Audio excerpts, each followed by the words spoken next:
Hello, everyone, and welcome to our second breakout session, Calm to Crisis, Situational Awareness in Government Teams. My name's John Monroe, and I'm the Director of Content here at GovLoop. Thanks so much for joining us. Now, I suspect we've all been in difficult conversations that have gone sideways, right? It's like there's this one pivotal moment when the conversation shifts from being, something very productive, if difficult, to being potentially disruptive. And then, it just goes downhill from there. Wouldn't it be great if you could pick up on that shift before it really takes hold? If you could pick up on changes in tone and body language, pacing, or word choice? Well, that's what we're going to be talking about here this afternoon. This session will help you develop your spidey sense. It will help you develop the skills needed to detect those shifts in real time so that you can respond with composure rather than reaction. So lots of good stuff here. This is going to be an action-packed session. But first, let's do some housekeeping items. If you've been here for the program today, these all sound familiar, but let's do it. So first, we do have additional resources available for you. You can download those, including the slide deck. You can find those in the resources tab at the bottom of the screen.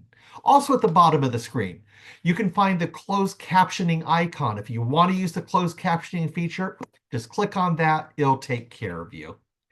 Now, we hope you don't have any technical difficulties, but we know how these things happen. So if that does happen, send us a message using the Q&A tab, and my colleague Andrew, he'll help you out.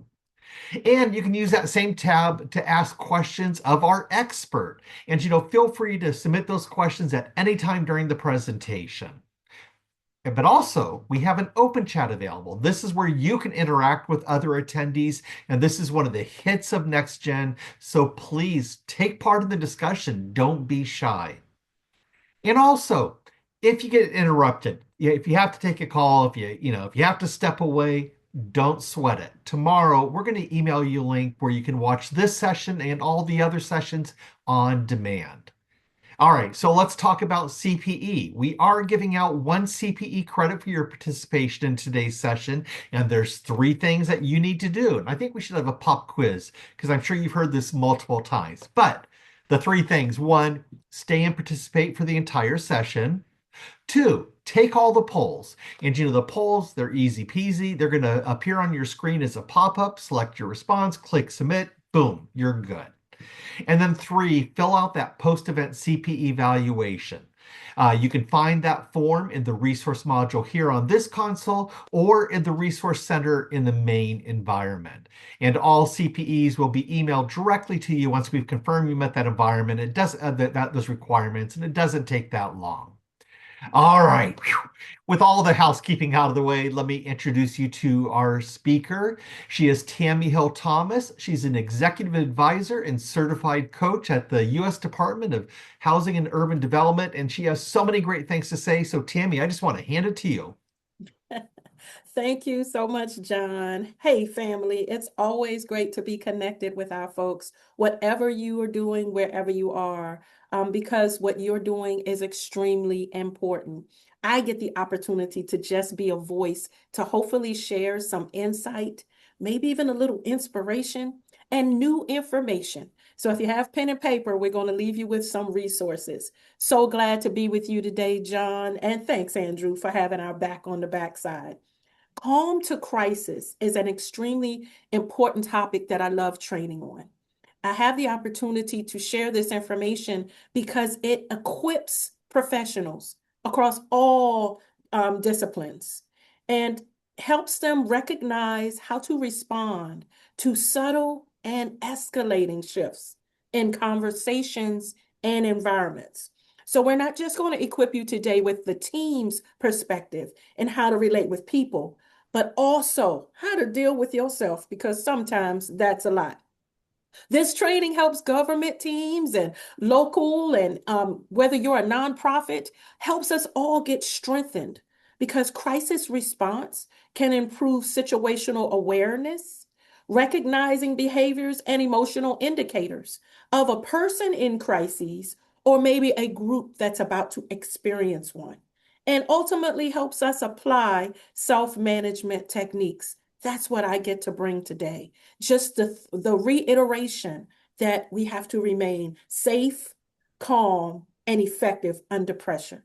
Next slide for me, Andrew. So I'm Tami. As John shared, I just have the opportunity to move forward with you in a way that will pour a lot of my training into individuals. I get the opportunity, I didn't share, but I train sometimes with the chief of police or the fire chief. Here at HUD, I've done this training also with our director of emergency management. So we have a lot of chopped information I'm going to try to share within our short amount of time with John's expertise. We're doing this as a partnership. So grateful to have your support. But when you think about needing to learn how to respond in a professional setting, you want to have the opportunity to learn from individuals who've been in different type of situation. So yes, I'm a trained mediator. Yes, I'm a certified law enforcement chaplain on the side of my, as if I have time from my federal job, right? But I have an opportunity to work with community and in those type of spaces. So I've just have a little bit of experience and extensive training in how to remain aware so that you don't become the liability, but actually the person that can help. Thank you all for sharing where you are across this country. It's so great to connect with you, family. Next slide for me, Andrew. You've got some training objectives, right? You want to not just spend time hearing me talk, but you want to learn a few things. I know every time I do this, I reiterate some things that I need to know as well. So we're going to talk about how to identify fundamental situational awareness, recognizing the indicators of a person in crisis and what that means, utilizing self-management techniques to keep yourself safe and to respond in crises effectively. Think about it this way. We want to build awareness of the escalation continuum. What that means is that sometimes moments can go from calm to tension to escalation to crisis. And if you're aware, even in a meeting, you could be the difference maker in that moment. So we want to strengthen your observation skills across physical, behavioral, and psychological indicators. We want to improve response timing. Sometimes it's just asking that open-ended question. Well, what should we do now that can bring an entire situation down? Make people feel valued and seen. Make them want to be engaged moving forward. Remember, we're all human. Nobody's perfect. So we all bring our stuff with us and try to do our best in different moments. What we want to do is develop self-management skills so that they're used effectively under pressure. I promise we're going to increase your confidence by the time this is over. You're going to have in hand tangible resources that will help you at least be aware if a difficult interaction is going to take place and what you should do to reinforce safety first. That's the mindset we want you to walk away with. Okay, so we're going to first take a quick poll. John. Yeah, so just sort of a reality check. When it comes to kind of this kind of crisis training, how much training do you need on the job? What do you think? Is it A, none? Common sense is enough. B, a basic overview or orientation. C, ongoing training with practice scenarios. Or D, extensive specialized training only. So would love to hear kind of what you think about that. And hang on, there we go. Let's see. Looks like we're still getting a few responses. But yeah, I think we got a winner. So let's see. Actually, wait, giving it a few seconds. All right. Let me share the results. So yeah, looks like people are thinking that crisis training, that's kind of that requires a fair amount. Any surprises here? I thank you, John, and thank you everyone for participating in the poll. There's no wrong answer. We're all different. We all have different backgrounds. And I want to thank our military, our first responders, those of you who have served, our veterans. Thank you for your service. Because while you went through training, you're certainly prepared to be dropped into any type of scenario and know at least what you feel. You're aware. And for some of us that said none, That's not a wrong answer because I'll give you an example. A mom may have no training, but she knows when the baby falls or when there's blood on the scene or when she's got to pick up her little one and rush them. So there's sometimes it doesn't take that extensive training. And then if you said basic overview, you're in the right direction too. CPR classes, maybe that's all you've ever taken. Maybe you've helped an elderly individual with what they need to move forward. Minimal training makes absolute sense as well. We have teachers. You have enough training to know what to do, sadly, if there's an active shooter in the school, or at least first aid to know how to help the babies or those who you care for. So there's actually no wrong answer. The interesting part about that question is a skills practice we're going to do really quickly. So I want to ask you this. With all those levels of responses, how aware are you? How aware would you say that you are? For example, keep looking straight ahead. Keep looking at me and John. Did you, in your vicinity, do you have anything the color gray? Don't look. Don't look. Do you have anything the color gray around you? If so, drop it in the chat. Some people you have to check. Didn't notice the gray towel on the floor. Didn't notice that there was a gray pen in the corner. You didn't notice certain things. You stepped right over something gray, right? But there are others who make sure you scan the room before you go in. What is important is elevating our awareness. The reason this is so essential is because it reminds us that safety is priority. Let's go to the next slide as we share awareness, Andrew. As you consider what awareness is, why we're here today, whether you're in a meeting with individuals who maybe some had what we'll call a bad morning, some were great in the morning, but dealt with traffic issues on the way to work. Some are just having a migraine day or before coming into the meeting, got dumped on by the boss. Some of us deal with circumstances and situations out of our control. All we need you to do is first be aware. Pay attention to what's going on around you. Awareness requires three simple things: observation, interpretation, and response. So let me delve just a little deeper, because awareness basically means being fully present, observing people, behaviors, and surroundings, even recognizing changes in mood and tone in your environment. Are you in a meeting setting? Are you just in the office in cubes and you're noticing things next to you? Anticipating potential risks before they escalate. Come on, Andrew, let's do the next slide and delve deeper into observation. Awareness is part of the bigger scope that helps you observe what's going on. I know a lot of you are probably going, Tami, I don't know that this is what I signed up for. It's okay. You're going to take away some great action steps between John and I and what we can share. We're going to pour into that part, at least your knowledge base. And I'll be honest, some of this might just be refresher. Some of it may be, I didn't think about it that way. Or I've been so sick and tired of these people I've had to bring to a meeting. Listen, I'm a Fed employee, okay? And many have experienced the back and forth and the changes and watching our fellow comrades leave through a DRP. I've watched local governments have to figure what to do with less funds, right? When things happen and shifts take place, and they always do, you can sometimes get whiplash. It feels like PTSD from the trauma of not being prepared. What we want to do is know that whatever you're dealing with and those around you, observation helps you stay aware in your workplace. It's the foundation that can help everything seem more seamless in a professional environment.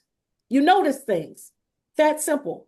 It sharpens your observation skills. So you're not just hearing words, but you're noticing tones, body language, timing, and what's not being said. It also helps you anticipate instead of react.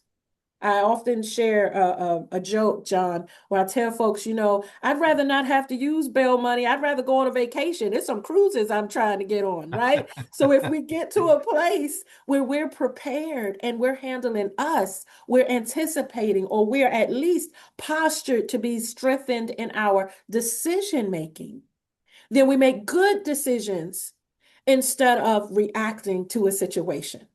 Observations can help you stay safe physically and psychologically. We're going to delve also deep into self-management, how I can be responsible for me, so much so that I impact everyone around me. Like we all have somebody watching us, somebody we're influencing, some type of impact that we're leaving. We want to do it for the good. So, what am I noticing? What might this mean? What needed to be done now versus what needs to be done later? What can we prioritize? Noticing when to put a pause in can also be beneficial. Let's keep going, Andrew. When you consider observation, there's a few indicators that I want to delve into a little deeply. But before we get to them, no one should be surprised by what we see on the screen. However, it surprised me. 80%. That's 80 out of 100, John. 80% of workers experience some kind of stress or anxiety every day at work. And we spend most of our time during the day at work. So, with the thought that we elevate the awareness that sometimes you're not speaking to individuals at their best, we all are amazing. But sometimes when we're in meetings and different things happening in life, even those of us that might be sick in our bodies or dealing again with a whole lot of overwhelmness, right? Like we bring that into a place where we now have to produce and be on and synergize. And sometimes the emotional load, the cognitive load, knowing that the overlapping can perceive an unsafe space can make you the difference maker. Let's keep going, Andrew. So let's delve into some indicators.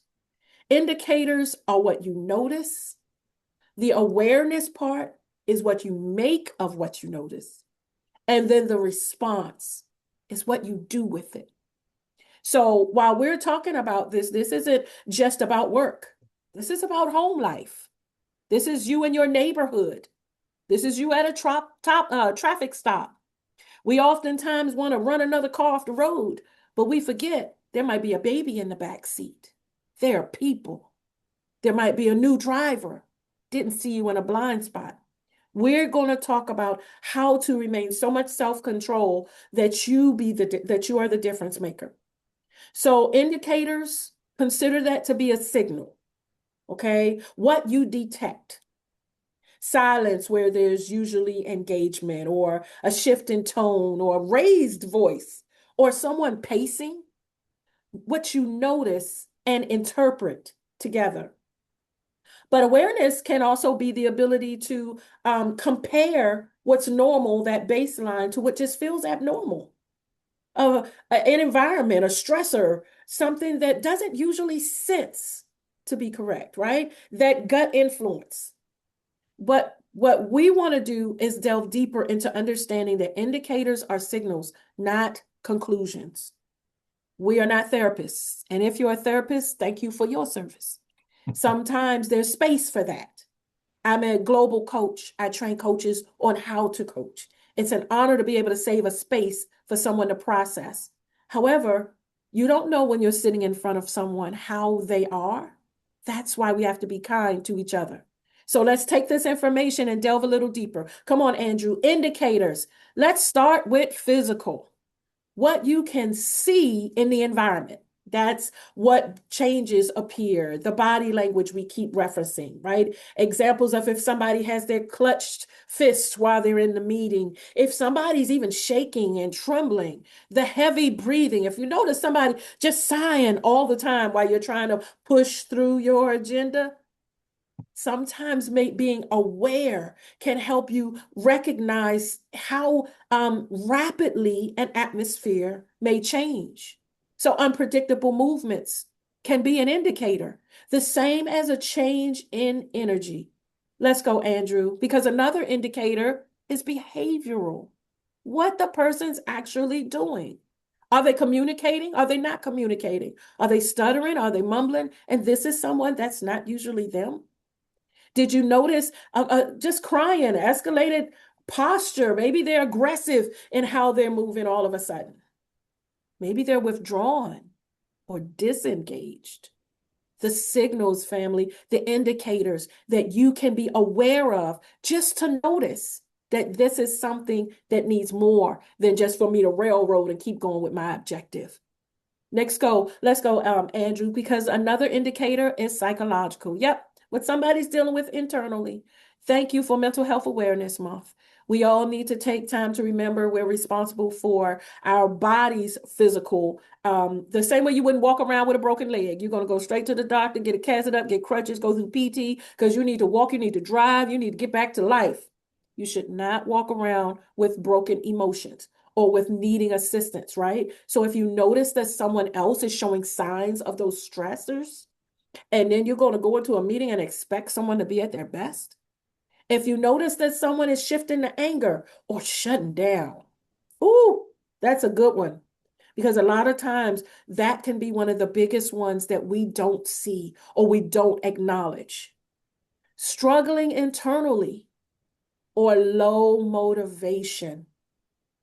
If you know the individual is a go-getter, but all of a sudden, or even over time, you've noticed they're not volunteering for projects anymore. They just seem to not be part.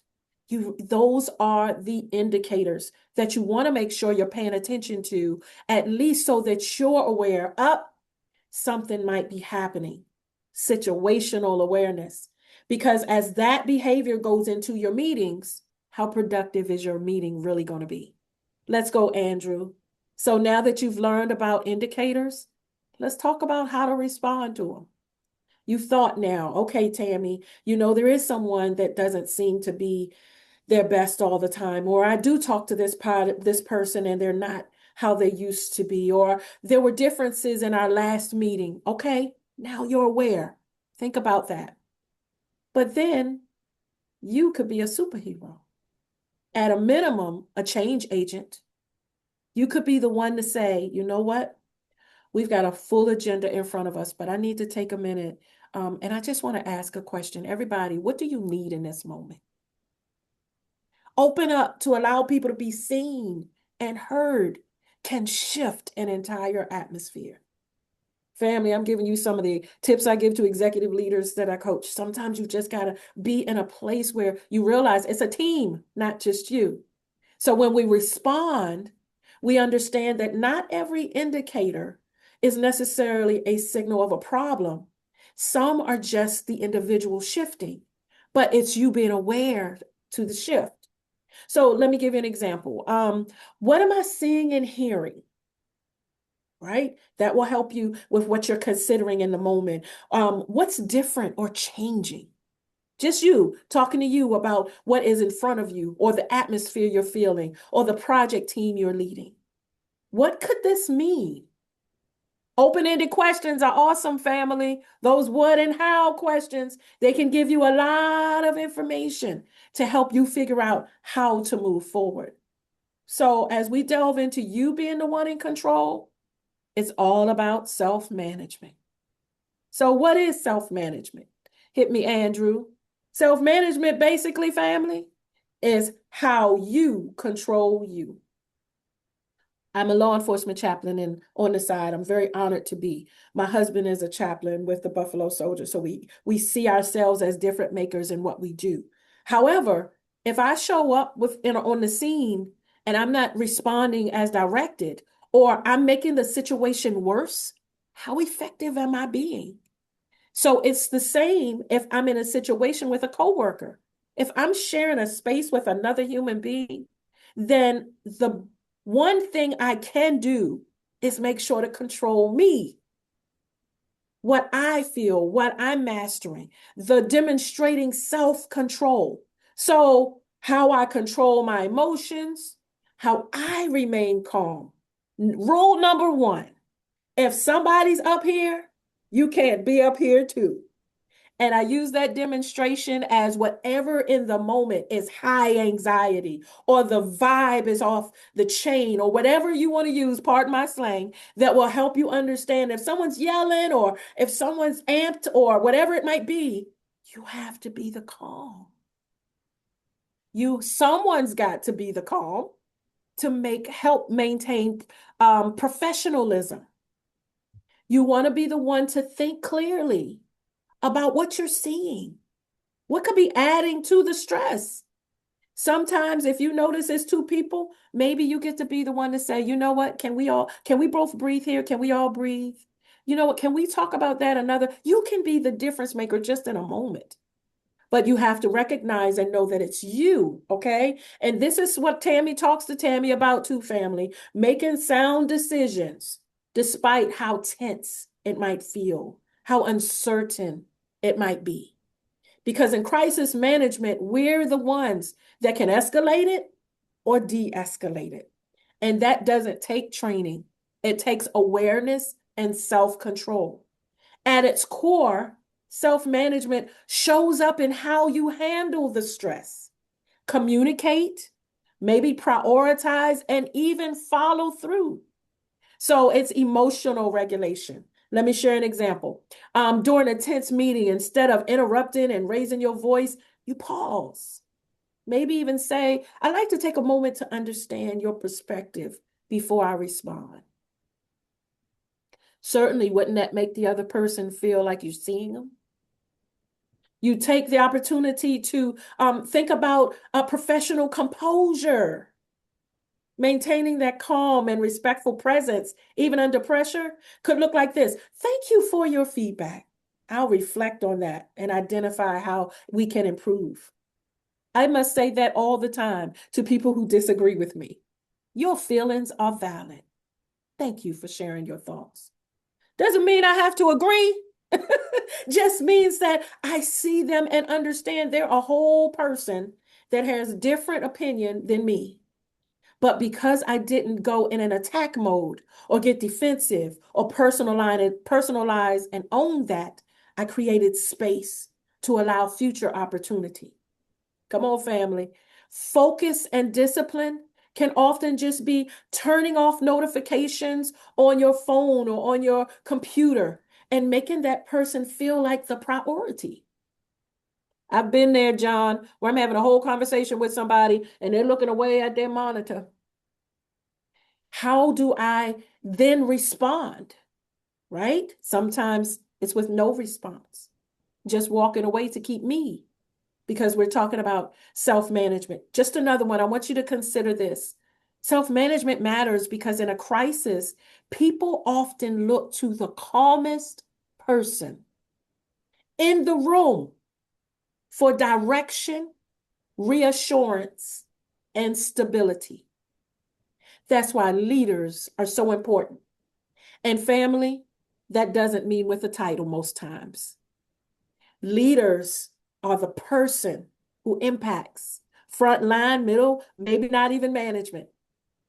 But self-management will allow you to help influence the team and maybe even influence up to leadership, where you get clarity instead of reacting emotionally. Let's keep going because I want to share some techniques, Andrew, for folks who are, Tami, okay, I'm getting it. I have to think more. I have to listen more. I have to trust my gut. I have to notice things and not just walk past. What do I do? Well, I'm so glad you asked. First, you're going to remain calm in every situation. Breathe. Don't react. Make sure that you can get enough of yourself composed to figure out, do I need to flee? Do I need to go? Do I need to exit at this moment? Or is this something I can handle? Be sensitive to behavior that's happening because anxiety can spread. So if you're in a group, frustration can spread. You went from one person, I can't stand, to other people going, you know, you're right. And everybody's voice is up. When calm can also spread. I said something right there, family. Calm can also spread. because behavior can be copied. So if one person escalates emotionally, it's quite possible the entire meeting and the entire group can escalate. But if one person remains composed, it can help stabilize that group. So speak slowly, clearly. Y'all, everybody in some form of government, I worked local government for a while too. Concise and clear are two words we all should master in communication. I know that's John's thing. You have to give the message where it's understood. So you want to remain patient and open. And if somebody's trying to argue with you, that doesn't give them permission to make you argue. You own you. Let's give some more, Andrew. A few more response techniques to help point out why effectively you can be to change the difference, right? To be the difference maker, to change the atmosphere. Well, when you respect someone's space, that is a physical calm. That is a physical response. And I will tell you this, everybody doesn't want to be touched, especially if they're in a crisis mode. So what do? I remain calm. I think about de-escalation. I say, hey, I'm here. What's going on? I keep my hands present. So you don't have to worry about what are you doing with your hands? Or someone who is in that space. I want to share this quick tip with folks. And I know my military folks will understand, my first responders, those who are trained in mental health. When an individual is having a crisis, where they are is very real to them. So if someone is pacing and talking to themselves, you going and saying, stop that. We don't do that. What's your problem? It's not helping a thing. You can tell me stop all you want to. Where I am is very real. I'll give an example. I lost my dad, my hero. When I lost dad, let me tell you, I went into bereavement. John, folk couldn't talk to me for weeks. I needed a minute. I was in a fog. I had to deal with funeral preparations and deal with property and deal with things like that and just trying to get it together. I was going through the motion for a while before this Tami appeared, right? Because I was in an emotional space. Well, thankful for the people who respected that I just was where I was. How much more do we owe those who we work with that type of respect? And then here's the question. Don't you want it in return? That if you're just frankly having not the best morning and you need a minute, wouldn't you like that space? So maintain your calm and even voice, not sarcasm, presence. Repeat what's being said to you. You know, John, I heard you say that you'd like some water. I tell you what, are you okay? I'm going to go get some for you and I'll be back. John might say, no, no, no, no, no. I want to be alone. Don't leave me. Don't leave me. Okay, no problem. I'm right here. Build that trust, not promise and lies. Don't start fixing somebody's problem. You know, you're right. They shouldn't have done that. You need to, because people in modes don't forget. And you don't want to give them hope as well. Just be you. Be direct. Short questions. What do you need? How can I help? That word, how can I help, can be everything in a space. And the person might very well come back and say nothing and be tapping the pen. Just leave me alone. Okay. So what I'm hearing is you'd like to be alone. I'm going to allow you to be, but I just want you to know I'm here. And then go on. Allow that person the respect of you acknowledging them, but focus on the safety and the care. I'm a hugger, John, but if someone's in crisis, you keep your distance, right? So Tami is reassuring, but I'm in arm's length or more because it's about safety first. Let's keep going, Andrew, because with these techniques, sometimes we've got to remember the pandemic taught us how to work from home. And now everything is virtual. No, it's not. Oh, well, I'm virtual. So right now we're living in a virtual world. We want to make sure that we can share those tips as well. Family, pay attention the same way you would with people in front of you, whether it's one person or a meeting. What does the tone sound like?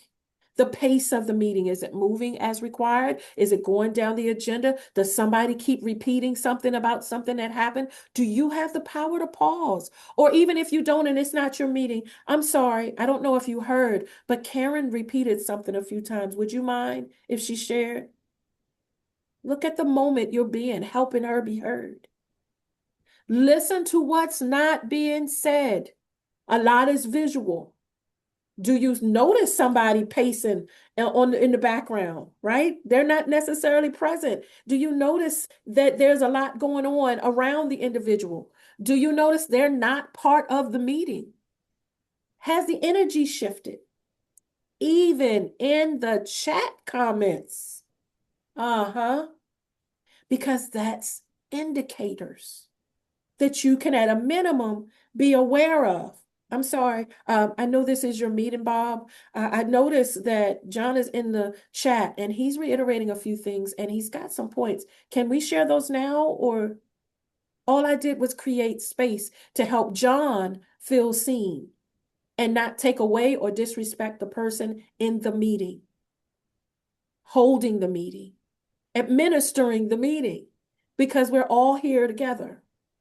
Be intentional with your check-ins. It's okay to have virtual meetings for those folks that do them and pause throughout and say, okay, what are your thoughts about what we shared before we go on to the next agenda item? If nobody comments, cool. Can you put in your chat the first word? Listen, I started getting really creative, John. I'm a trainer for the federal government. I train all day, every day. So now I use GIFs and I use emojis. People love giving some type of response. Okay, so give me a response about what you're feeling after we just ran through all of that. All these demands are coming. Tell her, drop a gift. Oh, they love doing the videos that have them, right? But at least you're gauging your people and you can see who's not responding. Not because it's a performance issue, but more so to be aware that there might be a follow-up that you have the power to do. Control your own presence in every session, but especially virtually. You know why? Because everybody now is looking at you more than ever. You on the screen is what you're going to get. So make sure that you consider the flow of your meeting, how it's moving forward, how you can diffuse or even bring what needs to be said. And I want to share a few other things. These are just tips. Please make sure you remove PII from your backgrounds.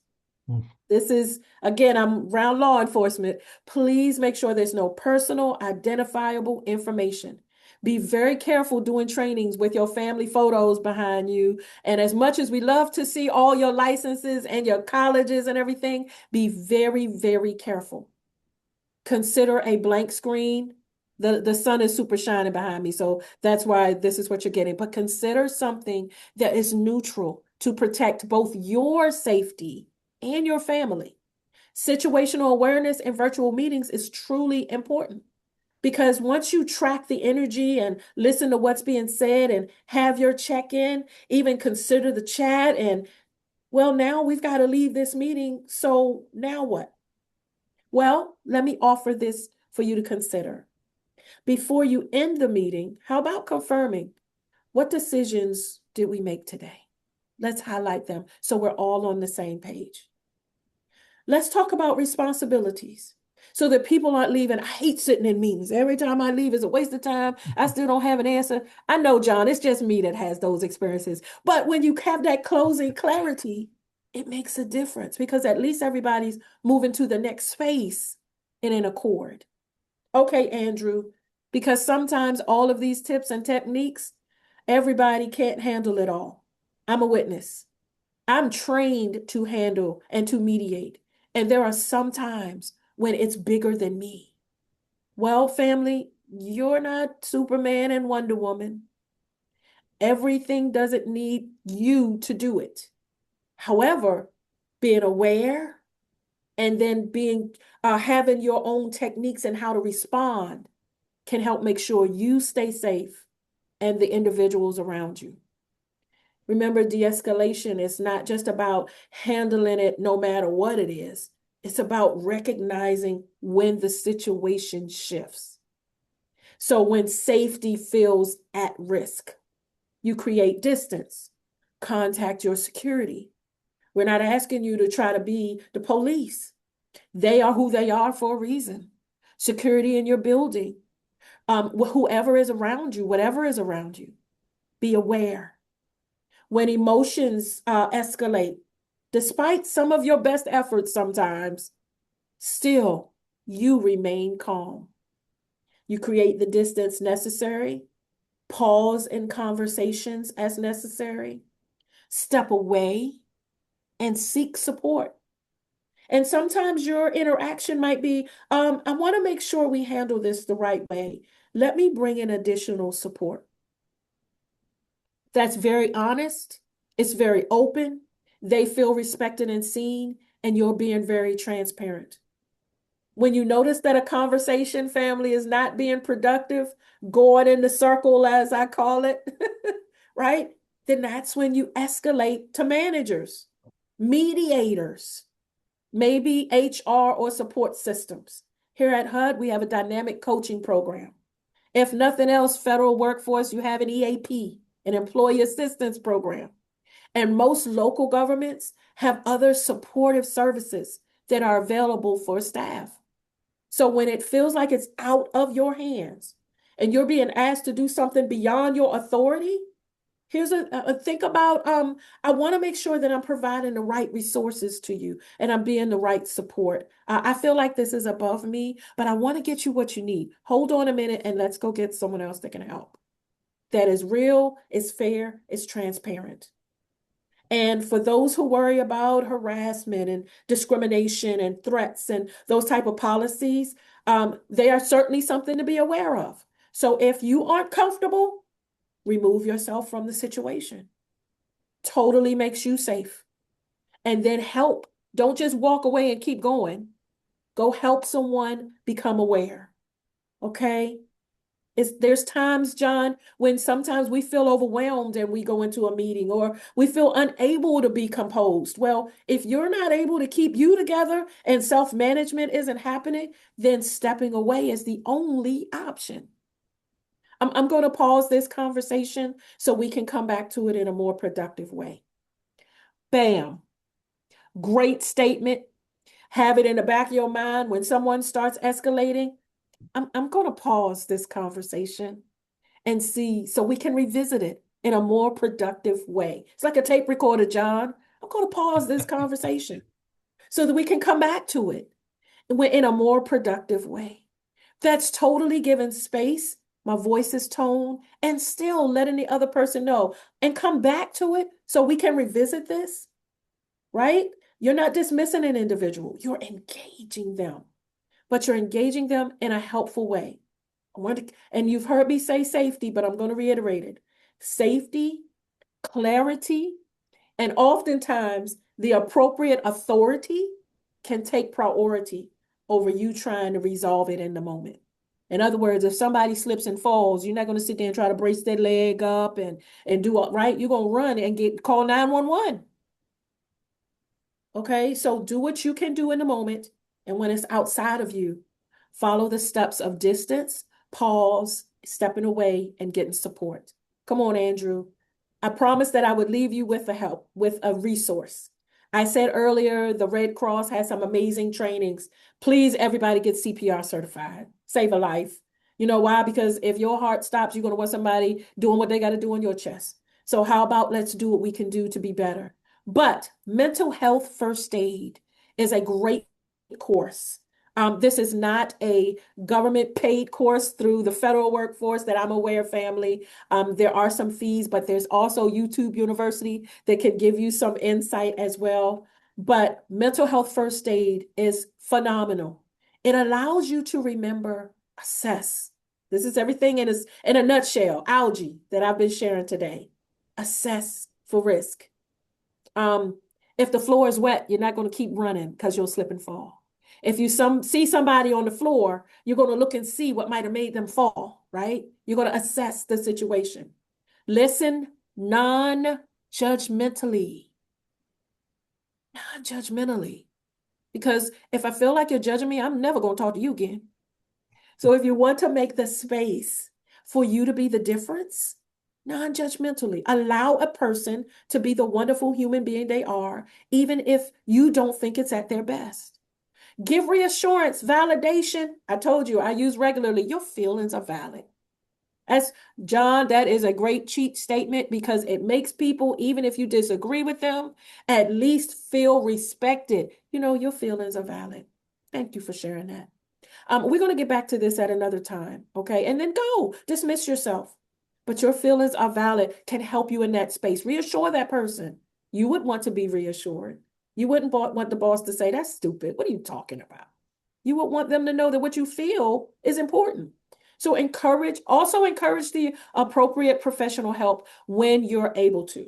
Being a resource is being a winner. If you have the information, listen, in your building, everybody should have the number to their security desk. If you have a health unit, how to get a nurse there. Know where the AED machines are for if you don't know CPR. There's basic things that you can know that will help you be an amazing resource to help someone else.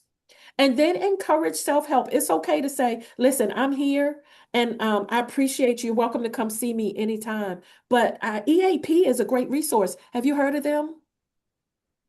Or we have a wonderful nonprofit that has support groups. I know you just lost dad, and we're going to keep sending great vibes and you're in our thoughts, but there's a great support group. I just wanted to make sure you knew. You're not telling people how to run their life. You're being available and a resource.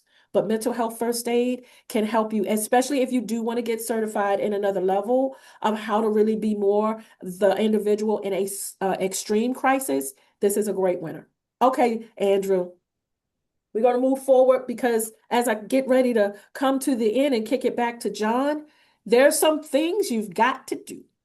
Family, if something happens, please make sure as much as you can, because if you're like me, John, when I get to the kitchen, I forgot why I went to the kitchen. So sometimes if something just happened, you might not feel good. It might have you kind of in a space where you're not yet your best, especially if you just witnessed something that wasn't its best, right? Please take a minute and write down the facts. Don't assume anything because you could be totally wrong. But if you noticed that someone was speaking to someone before they fell, if you noticed that the railing was broken before they went up the steps, if you noticed that that person had been pacing all morning before they made some kind of poor decision, if you notice these things, write them down while they are fresh. Documentation. Come on, business folks. There's a whole lot of business folks out there. I used to be an auditor. And you know that if it's not documented right, it didn't happen. That's the rule of thumb. Well, I'll say that if you don't write it down in some way, you'll forget it.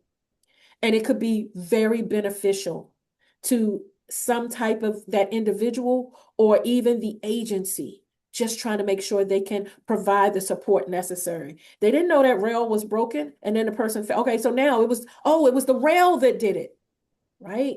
Take a minute, decompress, and take a minute and put pen to paper or voice to recording. We're new school now, John. Whatever you got to do your own notes, just to help you in the moment.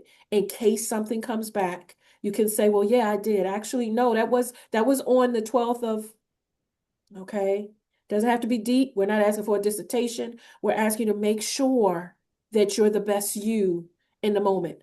As a chaplain, they encourage us that after some of the goriest scenes that we see, some of the hardest interventions, a mom who's looking at her loved one, her baby, and they've asked me to be support.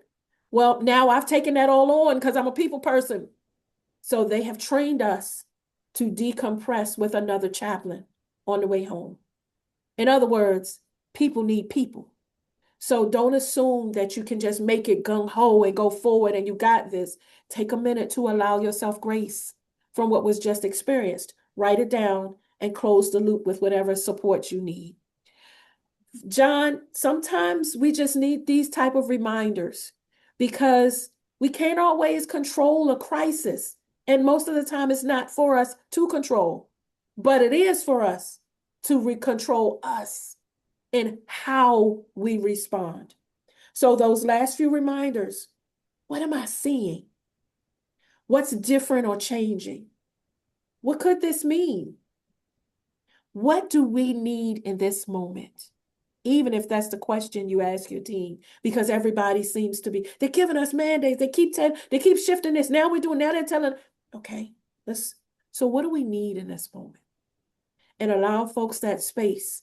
Because if you're feeling it, they're feeling it. What are your thoughts, John? Yeah, actually, it's funny when you said, "What do we need in this moment?" Because that was one thing that I have, talked with folks about is when you're in a place where things are going awry, and it's like, one question you can ask yourself is, well, what's the most loving response that I can make in this moment? And sometimes the most loving response is to do just what you said, and it's to say, to get yourself to safety, to respect the other person, to get yourself to safety. In other cases, it's something else, but it's always beginning from that place of what's the most loving thing I can do here? What would be most helpful to this situation, to the other person, to myself, to the situation? And so that's what I was thinking about when you were talking. I love that. And I'm still in that, John. I love that. Thank you. Hey John, let's help some folks do some skills practice. What do you think? Yeah, Let's get let's do it. Let's some do it. Okay. scenarios. So I am going to read the scenario and then I'm going to pop up the quiz and the quiz, the poll. It's not a quiz. The poll, and the poll is going to offer you a couple different responses and you'll want to select which one you would make. So here's the first one. How would you respond? It's a busy day at the office, but there's this visitor at the front desk and the visitor is very frustrated. So they're raising their voice. Because they've been told there's going to be this delay. They're not going to be able to be helped at this moment. So they're raising their voice. They're beginning to pace. They're speaking aggressively. They're interrupting staff. So that's the situation. And so now the question is, how do you respond? So let me put that poll up here. So what do you say?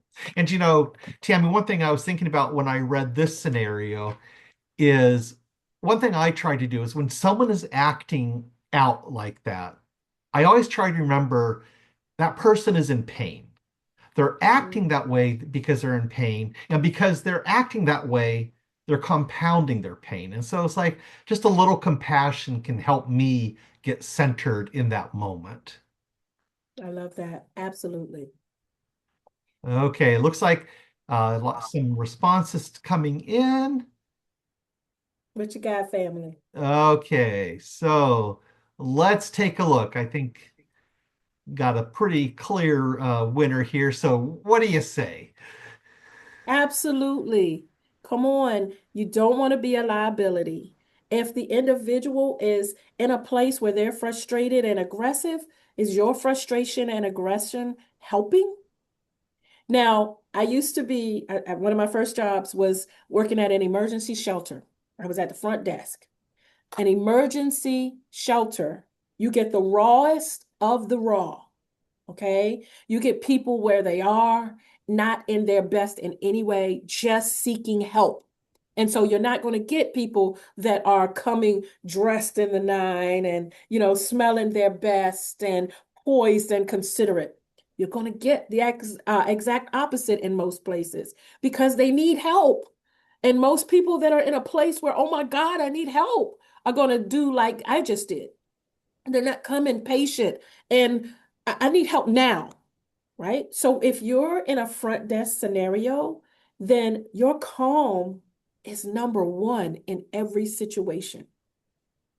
Every circumstance is going to require you to have to bring the individual, even if they stay where they're aggravated, you need information, right? You need to be able to assist in some way. So that's going to have you, sir, could you repeat that, please? I want to help you. Tell me what you're experiencing. And then again, remember the slides, the techniques, the indicators first. You're recognizing behavior, you're recognizing your safety, you're aware. Okay, they're there, they're here, they're not pacing, they're just aggravate, whatever the different scenario is. And then how you respond. How you respond. concise. How may I help? Let me get someone for you. We can take care of that, sir. I'm sorry, we don't have that here. I can understand your frustration. Your feelings are valid. Got it? And then help with the resources or how you move them forward. I love your love factor, John. I'm still in that. Thank you. But I think we have another one. Yeah, let's do it. Okay, next, let's go to scenario two. Okay, you arrive at work in the morning, you hop on the elevator, and there's one other staff member with you, but this staff member is beginning to fidget and talk rapidly to himself. Then he gets louder and more aggressive as the elevator ascends. Wow. So again, the question is, and let me launch the question, how do you respond? And the other thing I was thinking about, Tami, is the neurologist Dan Siegel. He talks about mirroring and how we just have that we have to mirror each other. It's like we're wired to do that. So one person is calm, the other person is gonna their own brain is gonna get them to try to respond more calmly, because I that's just the kind of understand that. social creatures we are. I love the neurological factor. Thank you, John. What you got, family? Okay, so here we go. Okay. You're going to keep hearing it. Stay calm, create space, prepare, right? Even if the elevator doors are closed in this particular situation, you're going to be aware, make sure your hands are still or whatever you're doing. And I want to throw this tip out there for folks who walk around with both earpods in blasting. That's a no-no. Please get used to one when you're on the metro or when you're on the MARTA or whatever your public transportation is. When you're in the elevator, just take one out and pop it in the case. It's always better to be safe. So having both of your ear pods in, you're fidgeting, looking down on your phone. There have been people who have fallen in holes and in ditches because they don't even look up while they're looking at their phone. They're steady moving their legs. There are car accidents. We all know people texting and driving. What you want to do as much as you possibly can is remain calm. So in this particular situation, you can acknowledge or you can decide to just stay with what and composed, pardon me, and calm for your safety. Now, once the elevator doors open, whatever you engage from that point is on you and what you can handle. At a minimum, I would engage, but everybody doesn't have that bandwidth in them to say, "Are you okay?" All I did was ask, and he may not acknowledge me, may continue with his conversation with himself. That's okay. You've done what you can, and then let someone know, hey, I saw John. He wasn't doing too well. You have any idea? Like, can we go talk to him together? Or he's your friend. Like, what you can do is be the change maker. So in this particular scenario, absolutely, John, remain calm and when able to, space so that safety is the utmost importance. Excellent. So I think, John, if I'm correct, that takes us, Andrew, to the end of our presentation with my huge reminder. Safety first. We All are right, not going people, to if be you don't loud. remember anything else, Safety safety first. first. Crisis response isn't about knowing everything.